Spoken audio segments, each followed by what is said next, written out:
hard. The fact of the matter is, if we do our job, we're making a lot of decisions, we're trying to make things happen, and you know what, we're going to make mistakes and we're going to make some bad decisions. But what I do know is we've been very successful in a number of categories over the last couple of years, and recently the job situation has been, things have been coming together. That's things we worked on 6 months ago, a year ago, 2 years ago. Those things are starting to pop. Obviously the call center is a huge, huge deal. In fact, it's the single largest new business that's been brought into the city that I can find on record. So we have an opportunity to have one of our top 5 employer here in the next 2 or 3 years. They could be a top 5 employer that we've brought into the city. That doesn't happen. So that's a huge deal on jobs. It gives us some bragging rights, but it also gives over 1,000 families income that they wouldn't have had. And then, of course, the is everything wrapped up with that deal? That deal is, there's some interesting developments as this thing is going through its course. We're probably going to have a more formal announcement. Yeah, maybe next week. It might be later this week, probably next week.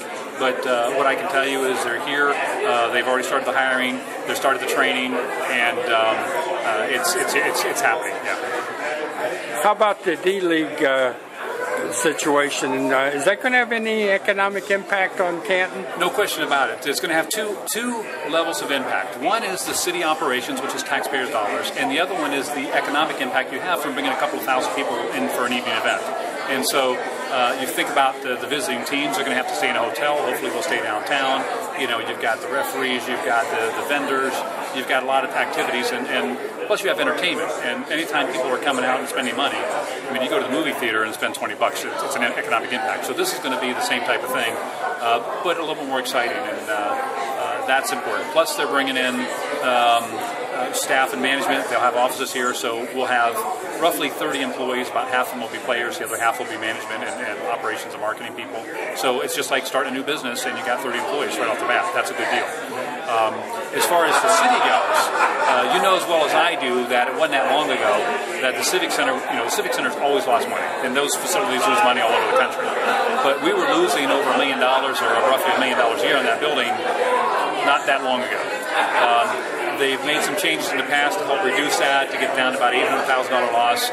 When they brought in SMG, that helped bring it down a little bit.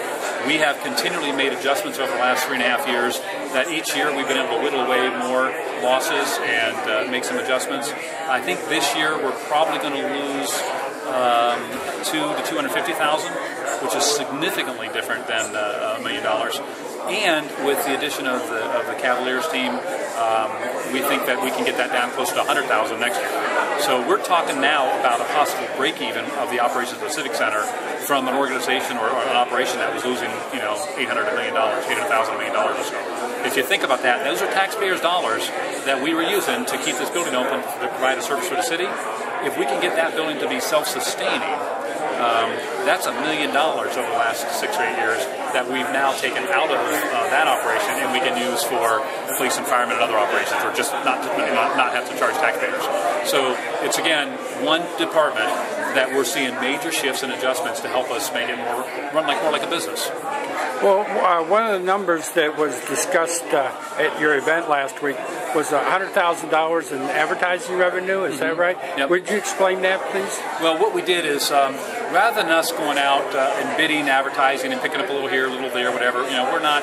The city is not advertising agents or companies, although we got SMG to help book the place. We're trying to figure out how to generate advertising revenue. They have not done a very good job over the years, and when you walk in the Civic Center, you see a couple of boards below the press box, and that's pretty much it. Most arenas you go to, it's huge advertising, light up, billboard, digital, all kinds of stuff. You've got advertisements on the big screens, you've got naming rights of the building, all kinds of stuff like that you need somebody who's a marketing company to do so. Believe when you got a sports company, a sports team, you're a marketer. That's what you do is marketing. Well, we get $100,000 up front for them then to go out and do the marketing rights. And once they hit a certain level, then we start doing some revenue sharing. You get the money from whom? The Cavs. They're going to have the ability to market the advertising on that building on the inside of the advertising. So you're going to hire a company to come in and do the advertising? We don't have to do so. They're doing it. They're doing it? They're doing it, yeah. Oh, okay. Yeah, so they're pledging to spend $100,000? They're going to give us $100,000 to have the marketing rights to the building. Okay. Yeah, so they're going to go out and market it. And if they can go get more than $100,000, then they start making money. If they get over a certain number, then we start sharing. So essentially, the better they do with advertising, the more revenue we generate. Okay. So it's a good deal for us because we don't have to pay the manpower, the labor, the expenses, and all that stuff to go out and try to get it. We've got a contract that gives us a minimum number, and